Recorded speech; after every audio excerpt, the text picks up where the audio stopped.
Sous lustre comme gelée constellation, Lady Arabella Fairfax se déplaçait à travers son bal de fiançailles, comme si dans un rêve elle ne pouvait se réveiller d'eux.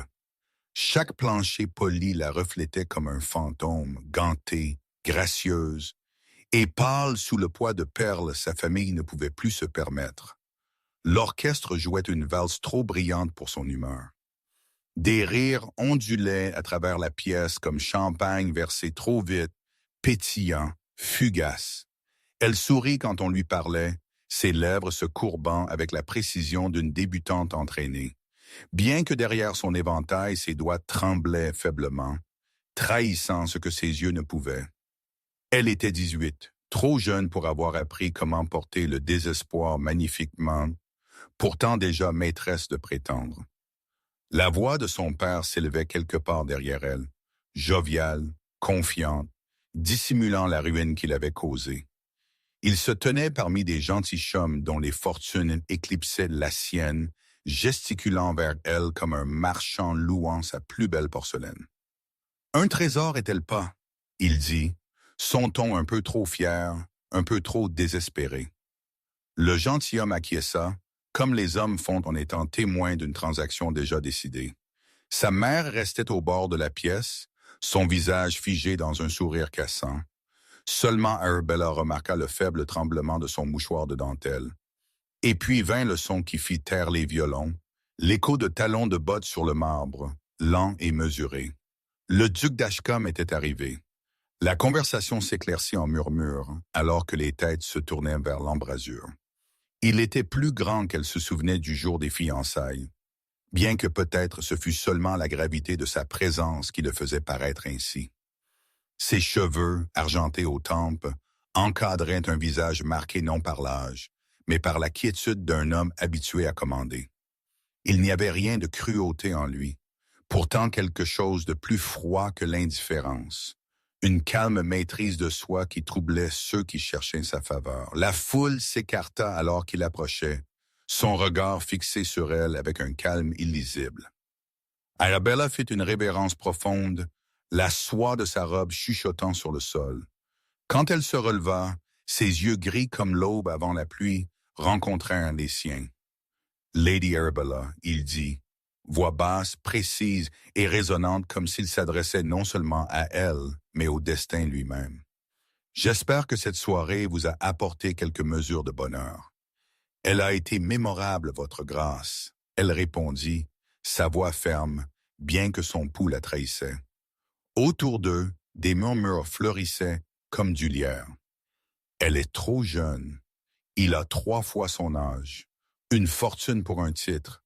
Juste échange. » Elle entendit chaque mot, chacun un fil se serrant autour de son cœur. Le duc offrit son bras. Elle le prit parce que le contrat était déjà scellé par la plume, et la dette et le désespoir.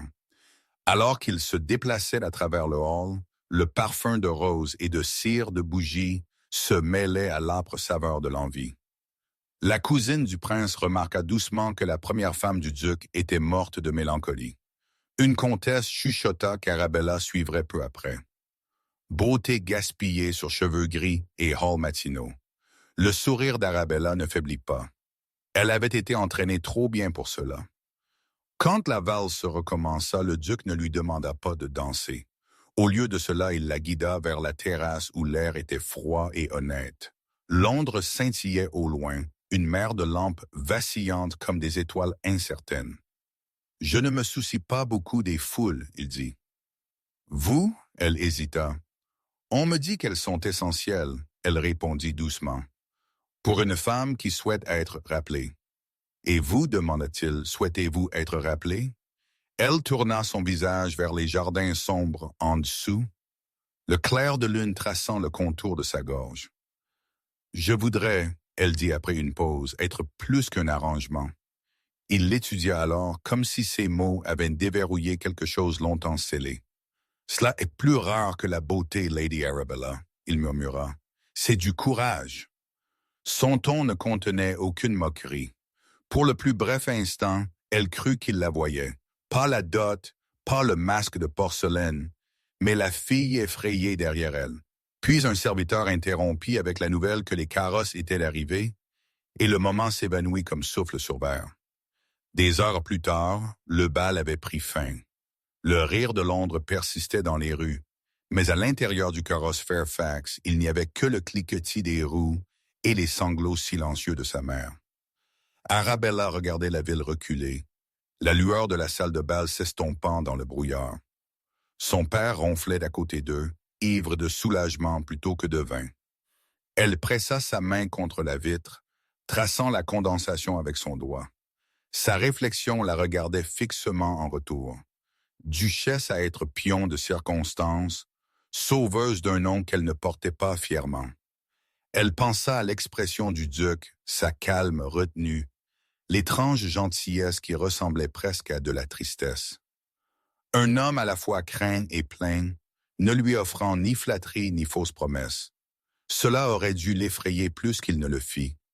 Peut-être était-elle trop fatiguée pour ressentir la peur. Peut-être s'était-elle déjà rendue à l'inévitable. À la maison, les serviteurs attendaient avec des sourires fatigués et des bouts de bougie. Sa chambre à coucher sentait faiblement la lavande et l'encre. Quelqu'un avait placé une enveloppe scellée sur sa coiffeuse. Son nom écrit de la main ferme du duc brillait sous le seau de cire. Elle hésita avant de l'ouvrir, son cœur incertain. À l'intérieur, une seule feuille de papier portait seulement une ligne. « Dormez paisiblement, madame. Le monde vous a pris assez ce soir. » Il n'y avait pas de signature, pas de demande, pas de promesse, seulement de la douceur. Elle plia la note soigneusement, incertaine si pleurer ou sourire. Dehors, le tonnerre grondait au loin sur la Tamise. Elle s'assit près de la fenêtre jusqu'à l'aube, regardant la première lumière pâle toucher les toits. Quand sa femme de chambre entra, elle fit semblant d'être endormie. Au matin, les ragots de Londres avaient déjà commencé leur prochaine valse. Les journaux louaient l'union comme une solution élégante à des dettes malheureuses. Les dames au thé déploraient la jeunesse sacrifiée à la richesse. Les hommes l'appelaient un triomphe de prudence. Personne ne mentionnait l'amour. Personne ne le fit jamais. Cet après-midi-là, elle assista à un essayage pour sa robe de mariée. Soie ivoire brodée de fils d'argent qui captait la lumière comme de l'eau. La couturière parlait de beauté, sa mère de bienséance, sa tante de devoir. Seulement Arabella ne dit rien. Quand on lui demanda si elle préférait la dentelle ou le tulle, elle chuchota « celui qui se déchire moins facilement ». Au matin de son mariage, les cloches de Saint James sonnèrent à travers le brouillard. Le duc attendait à l'hôtel, solennel et lisible. Quand elle s'approcha, son voile tremblant comme un souffle captif. Elle sentit les yeux de Londres sur elle. Les dettes de son père s'évanouirent à chaque pas qu'elle faisait. Ainsi fit sa liberté. Pourtant, quand elle atteignit le côté du duc, il la regarda, non comme possession ou prix, mais comme quelque chose de fragile, peut-être même sacré. Il inclina légèrement la tête, comme s'il offrait révérence au lieu de conquête. Les vœux passèrent dans un flou de latin et de fumée de bougies. Quand il plaça l'anneau sur son doigt, sa main trembla juste assez pour qu'elle le remarque. Alors qu'il se tournait pour faire face à la congrégation, l'hymne des chœurs s'éleva, un écho obsédant de triomphe et de deuil entrelacés. Elle aperçut une comtesse chuchotant derrière un éventail d'un jeune officier souriant avec regret. Tous leurs visages se fondirent en une seule vérité. La belle duchesse avait épousé son futur et enterré son passé à la même heure. Ce soir-là, alors que le carrosse les emportait vers Ashcombe Hall, la pluie commença à tomber, douce, incessante et purifiante. Arabella appuya sa tête contre la vitre, regardant les gouttelettes courir comme des larmes. Quelque part dans l'obscurité devant gisait sa nouvelle vie, dorée et pourtant inconnue. Et alors que l'éclair jaillissait, elle crut voir un instant le duc regardant sa réflexion au lieu de la route. Elle ferma les yeux et murmura à elle-même « Peut-être lui aussi est-il seul ». Les roues tournèrent plus vite et le tonnerre engloutit ses mots. La pluie voila les fenêtres du carrosse alors qu'il roulait à travers les portes de fer d'Ashcombe Hall. Lady Arabella, maintenant la duchesse, était assise dans l'immobilité, ses mains gantées fermement croisées sur ses genoux. Le domaine s'élevait de la brume comme une cathédrale sculptée du temps lui-même, solennel, vaste, et assez vieux pour avoir oublié le rire. Ses tours perçaient le ciel gris, et son jardin s'étendait sans fin, un labyrinthe de roses scintillant de pluie. Quand la porte s'ouvrit, elle descendit dans un air épais de pétrichor, son ourlet de satin effleurant le gravier mouillé. Quelque part à l'intérieur, l'homme qu'elle avait épousé l'attendait, non comme mari, pas encore même comme compagnon, mais comme le gardien d'une vie qu'elle ne reconnaissait plus comme la sienne. À l'intérieur, le silence régnait. Le hall sentait faiblement le cèdre et l'âge. Des portraits d'ancêtres solennels tapissaient les murs, leurs yeux peints la suivant avec un jugement ancestral. Le duc marchait à côté d'elle sans fioriture, offrant un bref signe de tête au majordome qui les attendait. « Votre grâce aura l'aile est, » il dit doucement. « Voyez que le feu est maintenu. » Sa voix ne contenait ni chaleur ni cruauté, seulement gravité, comme si les mots eux-mêmes s'inclinaient devant sa retenue. Arabella inclina la tête, incertaine si gratitude ou distance était attendue. Ses pièces étaient belles d'une manière retenue. Draperies ivoire, meubles en acajou, une cheminée sculptée avec le blason d'Ashcombe. Pourtant, elle semblait moins une maison et plus une galerie arrangée pour l'admiration. Sur la cheminée gisait un seul objet, une rose de porcelaine pâle reposant sous un dôme de verre. Une note à côté lisait « Pour quand l'hiver vient plus vite qu'on ne s'attend ». Il n'y avait pas de signature, pourtant elle savait de quelle main c'était. Elle souleva le dôme, toucha les pétales délicats et se demanda ce que cela signifiait, qu'il la plaignait, ou qu'il la voyait comme quelque chose de fragile valant la peine d'être préservé. Les jours se fondirent en un motif de civilité tranquille. Le duc dînait avec elle chaque soir, jamais méchant, jamais familier. Il s'enquérait de son confort, de ses promenades, de sa musique, question d'habitude, non d'intimité. Pourtant, ses yeux s'attardaient parfois, comme pour mesurer si elle pouvait supporter cette vie de distance polie. Le serviteur parlait de lui avec un respect qui frôlait la révérence. Sa première femme, disait-il, était morte 7 hivers auparavant, et depuis le cœur du maître s'était fermé comme un livre non lu. Arabella, entendant cela chuchoter au-delà de sa porte, pressa son oreille contre le bois jusqu'à ce que les voix s'estompent. La société de Londres, toujours avide de nouveautés, avait tourné son regard vers elle. Des lettres arrivaient quotidiennement, la plupart lassées de curiosité, certaines de cruauté. Un après-midi, alors qu'elle était assise dans le salon entourée d'enveloppes non ouvertes, un carrosse arriva portant Lady Merriweather, sa cousine, et l'observatrice la plus impitoyable du tome. Elle s'avança et drapée de soie lilas et de fausse affection. « Ma chère, le monde vous adore », elle commença, les yeux brillants, bien qu'il ne puisse décider s'il faut vous envier ou vous pleurer. Arabella sourit faiblement. « Et vous, cousine, pleurez-vous ou enviez-vous ?»« Les deux, » Lady Merriweather dit, riant doucement. « Ils disent que vous avez apprivoisé le duc de Glace. Ou peut-être, elle ajouta avec une malice délicate, vous avez simplement rejoint son gel. » Le dard trouva sa marque. Cette nuit-là, Arabella dîna seule. Le duc avait été appelé pour les affaires du domaine. La longue table s'étendait entre elle et la chaise vide comme un abîme. Quand le repas se termina, elle erra à travers les halls jusqu'à ce qu'elle se trouve devant une porte verrouillée au bout du couloir. Quelque chose dans sa curiosité ou sa défiance la poussa à essayer la poignée. Elle tourna facilement. La pièce à l'intérieur était sombre, la poussière voilant les meubles. Sur la cheminée se tenait un portrait fané, une femme aux yeux gentils et un sourire mélancolique. La défunte duchesse.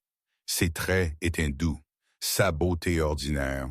Pourtant, il y avait de la tendresse dans son regard qui faisait souffrir Arabella. Une enveloppe scellée reposait sous le cadre, jaunie par l'âge. Elle était adressée d'une main délicate à la prochaine duchesse. Arabella se figea.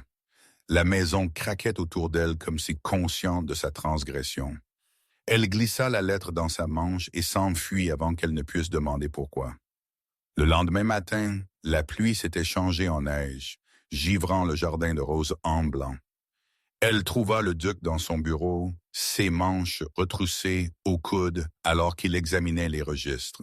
« Vous vous levez tôt, votre grâce, » elle dit. Il leva les yeux, une légère surprise, adoucissant son expression. « Habitude! Le domaine ne tolère aucune indolence, pas même de son maître. » Elle hésita puis s'approcha du piano dans le coin, un grand instrument négligé. « Puis-je? » « Bien sûr, » il répondit, et elle s'assit, ses doigts tremblant légèrement sur les touches. La mélodie qu'elle choisit était douce, incertaine, une berceuse de son enfance. Le son remplit la pièce comme la lumière du soleil lointaine, perçant les nuages. Quand elle eut fini, le duc parla doucement. « Ce piano a été silencieux pendant des années. Je l'ai fait restaurer avant votre arrivée. » Son souffle se coupa. « Vous l'avez fait. » Il fit un léger signe de tête. Je pensais que la musique pourrait rendre cette maison moins solitaire. Quelque chose dans son ton la désarma, la douceur sous sa réserve. Elle se leva, incertaine si le remercier ou fuir. « Vous êtes Chitty », elle réussit. « Je suis simplement un homme qui a appris le coup du silence. » Il dit, son regard retint le sien jusqu'à ce qu'elle sente la chaleur monter à ses joues.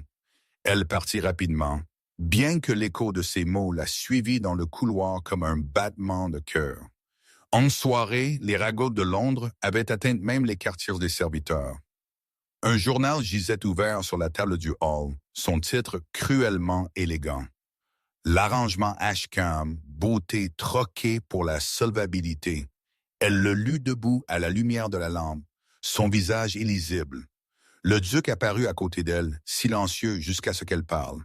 « Il me croit acheté. » Il étudia les mots, puis son expression. « Et cela vous blesse-t-il? » « Cela ne devrait pas, » elle dit, sa voix cassante. « Ils disent ce que toute l'Angleterre sait déjà. » Il ferma le journal, le plia une fois et le jeta dans le feu. Ils parlent parce qu'ils ne peuvent imaginer quelque chose de plus pur que l'ambition. Sa voix baissa. Ils se lasseront assez vite. Mais ils ne le firent pas. À un dîner 2 soirs plus tard, les murmures devinrent plus audacieux. « Quel dommage » murmura la baronne de l'autre côté de la table. « Si radieuse et pourtant égarée. » Des rires suivirent, minces et venimeux. Arabella resta immobile, son sourire posé alors que la pièce se brouillait d'humiliation.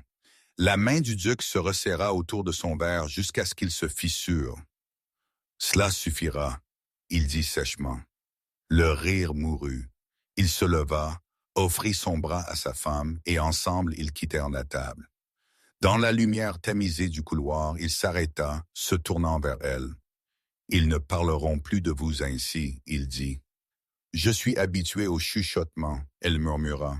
« Vous ne devriez pas avoir à l'être, » il répondit, son ton plus doux maintenant. La cruauté est le passe-temps des oisifs. Mais vous, il s'interrompit comme s'il choisissait chaque mot avec soin. Vous n'êtes pas faite pour leur jeu. Elle voulut le remercier, mais les mots s'en mêlèrent dans sa gorge. Il s'inclina légèrement et la laissa debout sous le lustre, sa réflexion fracturée dans le cristal. Quand elle retourna enfin à sa chambre, elle tira la lettre de sa manche, celle adressée à la prochaine duchesse. Le sceau était intact, le papier cassant avec le temps. Son cœur battait alors qu'elle le tenait à la lumière du feu. La cire brillait comme du sang avant qu'elle ne se fissure sous son pouce. La lumière des bougies tremblait contre les fenêtres floues de givre d'Ashcombe Hall. Le feu dans le bureau du duc brûlait bas, projetant de longues ombres sur les étagères où la poussière et la mémoire s'étaient installées de la même manière. Arabella se tenait devant la cheminée, la lettre ouverte tremblant dans sa main. Son encre était fanée, l'écriture délicate et féminine. Pourtant les mots semblaient vivants, palpitant à travers elle comme une confession d'outre-tombe. À la prochaine duchesse, elle commença. « Si vous lisez ceci, alors vous êtes comme je l'étais autrefois. Jeune, incertaine et observée par un homme dont le silence peut blesser autant qu'il peut protéger. Il n'est pas insensible, Bien que le monde vous dira le contraire, aimez-le si vous le pouvez, non avec la fièvre de la jeunesse, mais avec patience. C'est la seule langue que son cœur comprend. Arabella le lut 2 fois, son souffle s'accélérant. La défunte duchesse avait connu la même solitude, le même calme froid de marbre qui remplissait ses murs. Elle regarda vers la porte, puis la lettre à nouveau, et sentit l'étrange attraction de la défiance. Ce soir, elle le confronterait, non comme épouse ou sujet, mais comme égale, de femme à homme. Le couloir était silencieux alors qu'elle marchait, ses jupes de soie chuchotant sur le tapis. Au-delà de la porte du bureau vint le léger grattement de la plume sur le parchemin. Elle hésita, la main sur le loquet, rassemblant le courage que la société ne lui avait jamais demandé d'utiliser. Quand elle entra, le duc leva les yeux, surpris seulement un instant. Ses cheveux captaient la lumière du feu comme de l'argent terni. « Arabella », il dit, le nom sonnant plus doux dans sa bouche qu'elle ne l'avait jamais entendu. « Vous devriez vous reposer. »« J'ai trouvé quelque chose, » elle dit. Sa voix était calme, bien que son pouls battait dans sa gorge. Elle s'avança et plaça la lettre sur son bureau dans sa chambre. Il la regarda sans la toucher. Pendant un long instant, aucun des deux ne parla.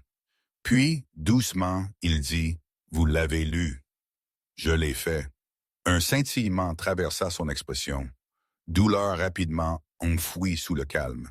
« Alors vous savez plus de moi que la plupart des hommes vivantes. » Elle vous aimait, Arabella dit, et elle vous plaignait. Il se pencha en arrière, les yeux fermés. « Pitié, » il murmura, « la seule affection que je n'ai jamais cherchée. » Pourquoi la garder enfermée? Elle pressa. Pourquoi préserver sa mémoire et pourtant faire taire ses mots? Il ouvrit les yeux de nouveau, rencontrant les siens avec un regard à la fois fatigué et inquisiteur. Parce que certaines douleurs sont mieux gardées tues. La lettre était destinée à une femme qui pourrait un jour en avoir besoin. Vous l'avez trouvée plus tôt que je ne le souhaitais. Le feu claqua entre eux. Arabella sentit son calme s'effilocher. « Je pensais que vous la haïssiez, » elle dit, sa voix tremblante maintenant. La façon dont vous ne prononcez jamais son nom, la façon dont cette maison ressemble à un deuil gravé dans la pierre. La haïr? Il interrompit, se levant de sa chaise. Non, madame, je l'aimais beaucoup trop doucement. Ce fut mon erreur. Elle tressaillit à l'intensité de son ton. Trop doucement? Il marcha vers la fenêtre, regardant la neige dériver contre le verre. Elle est venue à moi beaucoup comme vous l'avez fait. Belle, effrayée, liée par le devoir. J'ai essayé de la protéger d'un monde auquel elle s'était déjà rendue. Je lui ai donné de l'espace quand elle voulait de la présence. Je lui ai donné de la courtoisie quand elle désirait la passion. Et au moment où j'ai appris la différence, il était trop tard. Sa voix faiblit sur les derniers bons. Pour la première fois, Arabella le vit non comme le duc craint, mais comme un homme exilé de sa propre tendresse. Le silence qui suivit fut lourd, intime, presque sacré. Elle fit un pas prudent vers lui. « Craignez-vous que je devienne elle ?» Il tourna, son expression illisible.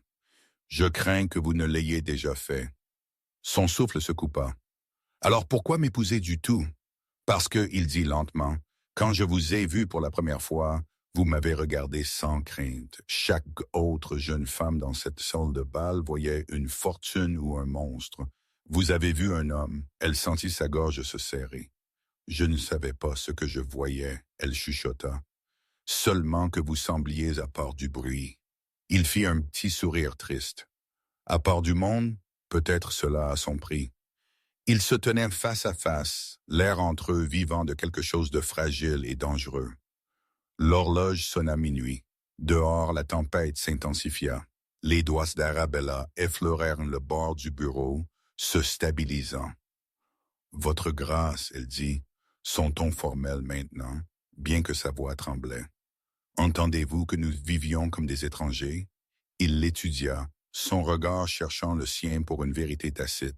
« Préféreriez-vous un mensonge? »« Je préférerais l'honnêteté, » elle dit, « même si elle me blesse. » Il s'avança, assez proche pour qu'elle puisse voir la faible cicatrice près de sa tempe, les lignes fatiguées autour de ses yeux. Honnêteté alors, il dit doucement. Je me suis dit que ce mariage serait ma pénitence, que je ne demanderais pas plus que la civilité, ni ne donnerais plus que le devoir. Mais vous, il hésita comme s'il craignait le mot lui-même. Vous me troublez, Arabella. Vous me faites me souvenir ce que c'est de vouloir quelque chose que je ne mérite pas. Le feu crépita vivement. Elle sentit la chaleur affluer à son visage. Mériter, elle répéta. Vous parlez comme si la gentillesse était péché. Pour un homme qui a enterré l'amour une fois, il murmura, c'est le cas. Elle ne pouvait pas détourner le regard. Sa voix s'était adoucie, mais il y avait encore en dessous une confession enveloppée de retenue. Et si je choisis de pardonner cela? Elle demanda. Il secoua la tête. Vous ne pouvez pardonner ce que vous ne comprenez pas encore. Ils se tenaient en silence. Les flammes sifflaient, l'horloge tic-tac, et l'air tremblait de tout ce qui restait tu. Puis elle tendit la main presque sans penser, et plaça sa main sur le bureau, entre eux, sans toucher, mais assez proche pour que la chaleur de sa peau l'atteigne. Je ne demande pas l'amour, elle dit doucement, seulement la vérité. Il regarda sa main, puis son visage. Vérité? Il dit, voix à peine audible. Alors voici la mienne. J'ai juré de ne jamais aimer de nouveau. Je me croyais en sécurité derrière cette promesse. Mais quand vous avez parlé à l'hôtel, quand vous m'avez regardé comme si vous ne craigniez pas ce que les autres craignaient, j'ai senti le sol bouger sous mes pieds. Vous me rappelez que je suis encore capable de ressentir. Et je le ressens. Ses yeux se remplirent de larmes qu'elle ne voulait pas verser. Alors ressentez-moi, elle chuchota, mais ne me fermez pas. L'expression du duc se brisa juste légèrement comme la lumière à travers du verre fissuré. Il atteignit la lettre sur le bureau, la tint entre eux. Elle écrivit que la patience était la seule langue que mon cœur comprend, il dit. Peut-être avait-elle raison. Mais même la patience doit commencer quelque part. Il plaça la lettre dans ses mains. Gardez-la. Qu'elle vous rappelle que je ne suis pas un homme cruel, seulement un qui apprend encore comment vivre parmi les vivants. Leurs yeux se rencontrèrent, et pour la première fois, aucun des deux ne détourna le regard. Dehors, le vent s'adoucit. La neige dérivait contre les fenêtres comme de la dentelle tombante. Le feu s'estompa, sa lumière tournant or puis rouge braise. Elle inclina légèrement la tête. « Alors, nous commençons ici, elle dit. Il hocha la tête une fois presque imperceptiblement. « Demain, il murmura, je vous donnerai quelque chose que vous avez une fois perdu. » Son souffle s'arrêta. « Que voulez-vous dire? » Mais il seulement sourit, fatigué, secret et incroyablement doux. « Vous verrez, il dit, se retournant vers la fenêtre, où la première lumière de l'aube scintillait faiblement à travers la tempête. Et alors que l'horloge sonnait 1 heure, Arabella se tenait dans la lumière du feu s'estompant, la lettre pressée contre sa poitrine, sachant que quelque chose avait changé entre eux, quelque chose de fragile, inachevé et entièrement vivant. Le matin rampa doucement sur Ashcombe Hall, sa lumière pâle filtrant à travers les rideaux brodés et peignant de l'or sur les murs de la chambre. Arabella se réveilla dans un silence brisé seulement par le lent tic-tac de l'horloge et le bruissement du vent contre le verre. Pendant un instant, elle oublia qui elle était, seulement une femme enveloppée de lin et d'aube, jusqu'à ce que la mémoire revienne comme le froid qui s'infiltrait sous la porte. « Demain, je vous donnerai quelque chose que vous avez une fois perdu. » Ces mots l'avaient suivi à travers la nuit, à travers des rêves remplis d'ombre de sa maison d'enfance. Quand elle descendit au petit déjeuner, le duc attendait, habillé non avec formalité, mais dans la simplicité tranquille d'un homme avec un but. La lumière du feu capta les fines lignes près de ses yeux, adoucissant leur austérité. « Vous montez ce matin, duchesse, il dit. Les chevaux sont prêts. »« Montez, elle répéta surprise. Il neige. »« Alors nous monterons prudemment, il répondit. Il y a quelque chose que je souhaite que vous voyiez. Il offrit son bras. Le geste, autrefois simplement poli, se sentait différent maintenant. Ni commandement, ni requête, mais invitation. Elle plaça sa main dessus, doigts gantés tremblants. Ensemble, ils entrèrent dans le froid. L'air sentait le pain et le givre. Souffle s'enroulait devant eux comme de la fumée. 2 chevaux attendaient, le sien châtain et fougueux, le sien noir comme la nuit. Quand il l'aida à monter, son toucher s'attarda une fraction trop longtemps, stabilisant plus que son équilibre. Ils chevauchèrent à travers le parc gelé, sabots assourdis par la neige. Ashcombe Hall reculait derrière eux, et le paysage s'élargissait en immobilité, arbres lourds de glace, le monde réduit à l'argent et au blanc. Le duc parla peu, mais une fois quand elle le regarda, elle vit le fantôme d'un sourire. Ce n'était pas l'expression d'un homme accomplissant son devoir. C'était la satisfaction tranquille de quelqu'un approchant de la fin d'une longue hésitation. Enfin, ils atteignirent un chemin étroit qui courbait vers une colline. Au-delà, à travers la brume, elle vit un contour familier. Les pignons, le vieux portail de chêne, la petite tour à moitié en ruine. Son souffle se coupa. « Manoir Fairhaven », elle chuchota. « Mais cela ne peut être. »« C'est, » il dit, descendant de cheval. Il marcha à son côté et tendit sa main. « Venez. » Elle glissa de la selle, ses bottes s'enfonçant dans la neige. Le manoir se tenait devant elle, plus petit qu'elle ne se souvenait, plus solitaire et pourtant douloureusement cher. L'air même semblait épais de son rire d'enfance, du parfum de lavande que sa mère gardait autrefois dans les halls. Elle se tourna vers lui, les yeux écarquillés. Mais il était vendu. Mon père l'a perdu. Oui, il dit doucement, et maintenant il est à vous de nouveau. Elle regarda fixement, incapable de parler. Il tira de son manteau un parchemin plié, son sceau brillant rouge dans la lumière. L'acte, il dit simplement, transféré en votre nom. C'est mon premier cadeau à vous et peut-être le seul de valeur. Le papier trembla dans ses mains. Pourquoi, elle souffla. Pourquoi feriez-vous cela? Il la regarda avec le même calme qui l'avait autrefois troublée. Mais maintenant il portait de la chaleur, non de la distance. Parce que je pensais ce que j'ai dit de cette nuit-là. Je préférerais vous rendre votre liberté que prendre ce qui n'est pas librement donné. Les larmes brouillèrent sa vision. Elle se tourna vers le manoir à nouveau, la neige fondant sur ses cils. Le vent attrapa son voile, le soulevant comme une bannière de reddition. Toute ma vie, elle dit, voix brisée, j'ai appartenu à quelque chose, un nom, une réputation, un marché, et maintenant vous le défaites avec un seul acte. Je ne sais pas comment vous remercier. Alors ne le faites pas, il répondit. Vivez simplement comme si c'était le vôtre de droit, parce que cela l'est. Elle le regarda, puis le regarda vraiment, et vit non le pouvoir, mais la douceur durement acquise. Sous le givre de sa retenue gisait une âme qui avait attendu trop longtemps pour être connue. Elle fit un pas de plus, sa main gantée se levant pour toucher sa manche. « Vous auriez pu me commander, » elle dit doucement. « Vous ne l'avez jamais fait. » Ses lèvres se courbèrent faiblement. « Un homme commande où il craint de ne pouvoir gagner. »« Et vous ?» elle demanda. « Je crains seulement que j'ai attendu trop longtemps pour vous dire la vérité. » La neige tomba doucement entre eux, et pour un battement de cœur le monde s'immobilisa. « Alors dites-moi, » elle chuchota. Il expira un son comme une reddition. « Je vous ai aimé depuis le moment où vous avez refusé de me flatter.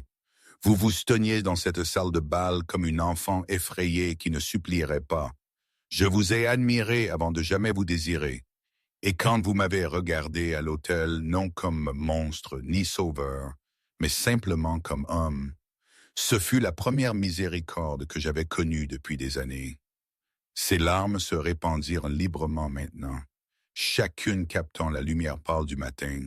« Vous m'aimez, » elle répéta comme pour tester la réalité des mots.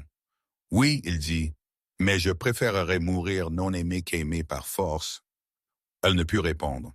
La neige s'accumula dans ses cheveux, et il tendit la main, la brossant avec un toucher si léger qu'il la brisa.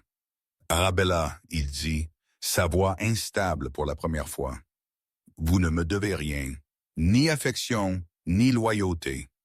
Mais si jamais vous se racle la gorge, deviez trouver la paix ici, alors ma vie n'aura pas été vaine. » Quelque chose à l'intérieur d'elle cria la peur. Chaque leçon enseignée par les salons cruels de Londres se brisa. Elle s'avança, sa main tremblant, alors qu'elle la soulevait à sa joue.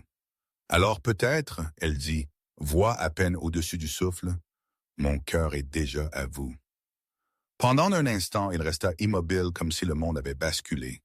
Puis il inclina la tête jusqu'à ce que leurs fronts se touchent, ses mains reposant légèrement à sa taille.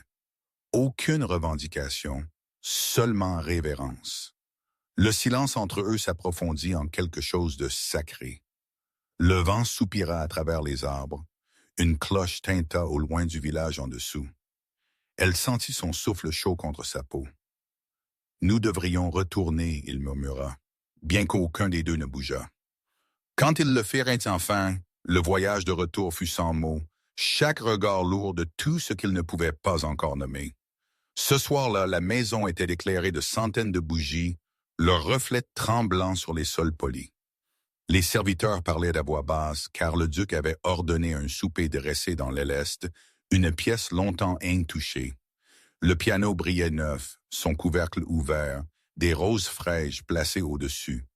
Alors qu'Arabella entrait, sa robe d'ivoire doux traînant derrière elle, elle s'arrêta à la vue de lui attendant près du feu.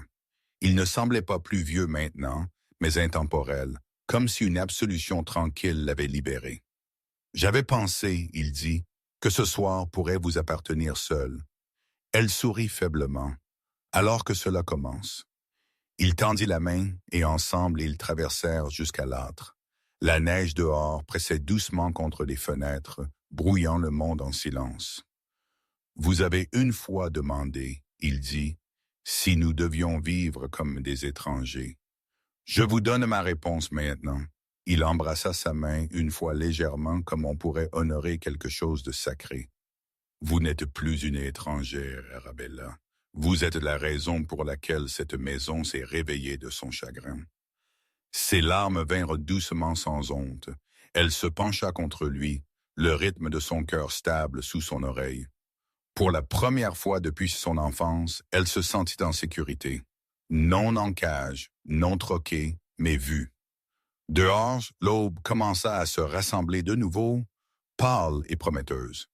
Mais même alors que la chaleur s'installait entre eux, le son des roues de carrosse résonna d'au-delà du portail, un visiteur à une heure trop étrange pour être innocent. Le duc tourna légèrement la tête, le feu se reflétant dans ses yeux. Les doigts d'Arabella se resserrèrent autour des siens. « Qui viendrait maintenant ?» elle chuchota. Il ne répondit pas, seulement écouta, la plus faible tension se glissant dans son immobilité. Et dans ce moment tranquille, alors que la dernière bougie vacillait, la fragile pièce qu'ils avaient construite trembla, attendant de voir si elle tiendrait. Le carrosse qui avait brisé la paix de la nuit arriva sous un ciel meurtri de lumière d'orage. Ses lampes vacillèrent, dispersant de l'or sur la neige, et le cœur d'Arabella battait avec une peur sans nom. Le duc s'avança le premier, son expression illisible, mais tendue, comme si le passé lui-même était venu appeler. Quand la porte s'ouvrit, une silhouette émergea. Un homme plus âgé enveloppé dans un manteau de laine, ses bottes incrustées de la crasse de Londres. « Votre grâce, » le visiteur dit, s'inclinant raidement. « Pardonnez l'intrusion. Je viens au nom de Lord Fairfax. » Le souffle d'Arabella s'arrêta. « Mon père, » le messager hésita, les yeux passant entre eux. « Ses dettes ont empiré. La couronne a saisi son domaine. Il doit être emprisonné à l'aube à moins qu'il ne faiblisse, à moins qu'une restitution ne soit faite en entier. » Le silence s'étira, brisé seulement par le crépitement du feu derrière eux. La mâchoire du duc se serra. « Combien ?» Le nombre, quand prononcé, frappa comme une lame. Même pour lui, c'était vaste. Arabella chancela, agrippant la rampe pour l'équilibre. Le messager s'inclina de nouveau et se retira, laissant l'air froid et la peur dans leur sillage. Arabella se tourna vers son mari. « Vous ne pouvez pas, elle dit. Vous avez déjà trop donné. » Il la regarda, ses yeux ombragés. « Il est votre père et vous n'êtes pas son créancier. » Elle répondit férocement. « Il a vendu mon futur une fois. Je ne le laisserai pas vendre mon âme de nouveau. » Mais au matin, le duc était parti. Quand elle descendit les escaliers, les serviteurs murmurèrent de chevaux pris et de documents scellés. Sur le bureau d'écriture gisait une seule enveloppe adressée à ma femme. Ses mains tremblèrent alors qu'elle l'ouvrait. « Ne venez pas après moi. Certaines dettes ne sont pas mesurées en pièces. Je reviendrai quand ce sera fait. » L'encre était maculée comme si écrite à la hâte ou avec tristesse. Arabella pressa la lettre contre ses lèvres, combattant la ruée de peur qui creusait sa poitrine. Dehors, la neige s'épaissit en tempête. 2 jours passèrent. Les vents hurlaient sur Ashcombe Hall. Les feux brûlaient bas. Au crépuscule, elle ne pouvait plus supporter l'attente. En enfilant un manteau, elle sortit à cheval sous l'obscurité grandissante, la route à peine visible sous le blanc. Son cheval peinait contre la tempête, sa bosse s'enfonçant profondément, jusqu'à ce qu'enfin elle voie la lueur d'une auberge de village et l'ombre de 2 figures sous ses avant-toits. Le duc se tenait là, manteau poudré de neige, faisant face à un homme qui semblait brisé par les années et le vice, son père. Entre eux gisait une petite malle. Des pièces s'étillaient faiblement à l'intérieur. Arabella descendit de cheval, sa voix tremblante. « Arrêtez cela !» Les 2 hommes se tournèrent. Les yeux de son père, autrefois fiers, étaient bordés de rouge et désespérés.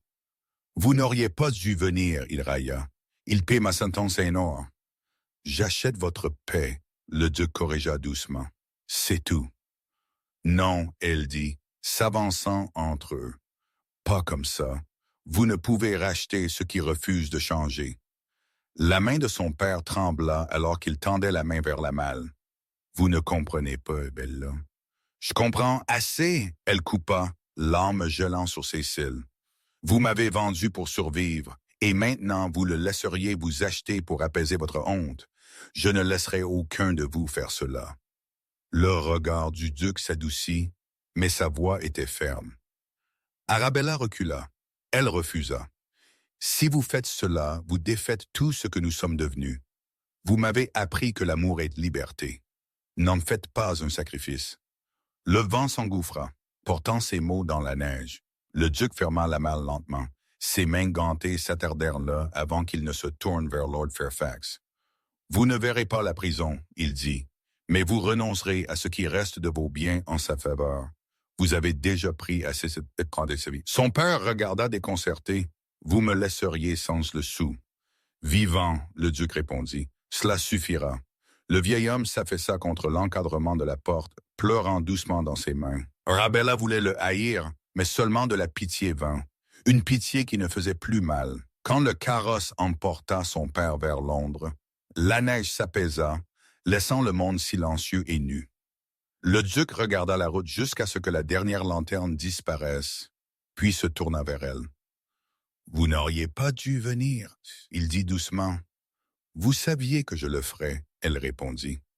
Il sourit faiblement, fatigué mais fier. « Ainsi je l'ai fait. » Ils rentrèrent à cheval en silence. Les nuages d'orage se brisèrent alors qu'ils s'approchaient du domaine, révélant un pâle ruban d'aube. À l'intérieur, les serviteurs les accueillirent avec étonnement, le hall encore une fois lumineux de la lumière du feu. Dans le bureau, il lui versa du vin, bien que ses mains tremblassent légèrement. « Vous me prenez pour un fou, je suppose, » il dit. « Je vous crois un homme qui ne se cache plus derrière le silence, » elle répondit. Il rencontra son regard et à ce moment, toute la retenue entre eux sembla se dissoudre. « Quand je vous ai épousé pour la première fois, je voulais vous donner du confort, pas l'amour, » il dit. « Mais le confort ne peut guérir les vivants. Vous avez réveillé quelque chose en moi que je pensais enterrer pour toujours. » Sa gorge se serra. « Alors, Lord, laissez-le vivre. » Il prit sa main. Seulement si vous le souhaitez. Elle se leva, debout devant lui. Je le fais.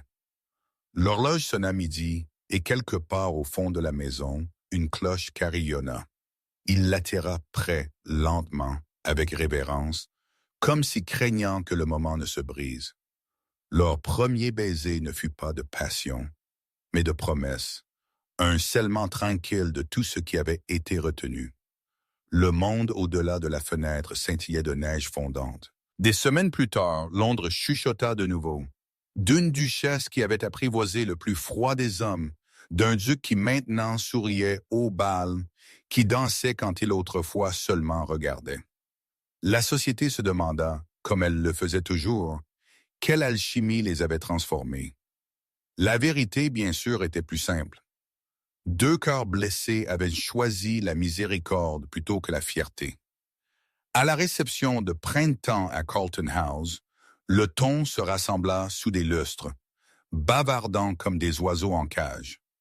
Arabella entra au bras de son mari, sa robe bleu pâle, son expression calme. Quand un vicomte chuchota, un miracle qu'elle ait survécu à un tel mariage. Le duc se tourna, sa voix basse mais nette. « Elle ne m'a pas survécu, » il dit. « Elle m'a sauvé. » Les mots ondulèrent à travers le hall. Même le prince régent fit une pause, verre à la main, comme pour reconnaître quelque chose de sacré. Plus tard, quand les musiciens commencèrent une valse lente, le duc tendit sa main. « Puis-je, duchesse ?» Son sourire tenait le plus faible tremblement toujours. Ils dansèrent sous les lustres, la foule s'écartant autour d'eux. Chaque pas était grâce, chaque tour pardon.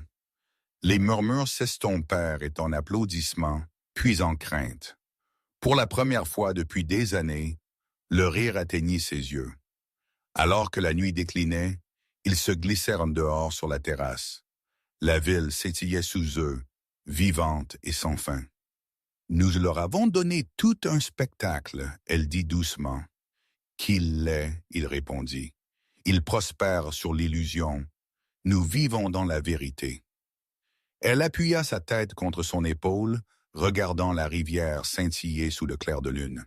« Pensez-vous qu'ils se souviendront de nous avec bienveillance? » Il sourit, pressant un baiser sur ses cheveux. L'histoire se souvient rarement de la gentillesse, mais l'amour il endure même quand oublié. Les cloches de Saint James sonnèrent minuit résonnant à travers la ville qui les avait autrefois jugés. Elle se tourna dans ses bras, les yeux brillants. « Alors qu'ils oublient, » elle chuchota. « Tant que nous nous souvenons, » il l'attira plus près, le léger parfum de rose et de neige entre eux. Loin en dessous, des carrosses claquaient sur les pavés emportant les ragots dans l'aube. Mais dans le silence de marbre de la terrasse, il n'y avait que le son de deux cœurs, fermes et en paix. Et alors que la première lumière touchait les toits de Londres, la voix du narrateur semblait résonner à travers le temps. Dans un âge qui vénérait les apparences, ils choisirent la dévotion. Et elle, autrefois la plus belle duchesse, trouva que l'amour le plus vrai n'était pas dans le feu de la jeunesse, mais en un homme qui avait appris comment l'aimer doucement. La lumière s'élargit, se déversant sur leurs mains jointes. La ville se brouilla en or, et quelque part au fond d'Ashcombe Hall, le piano commença à jouer.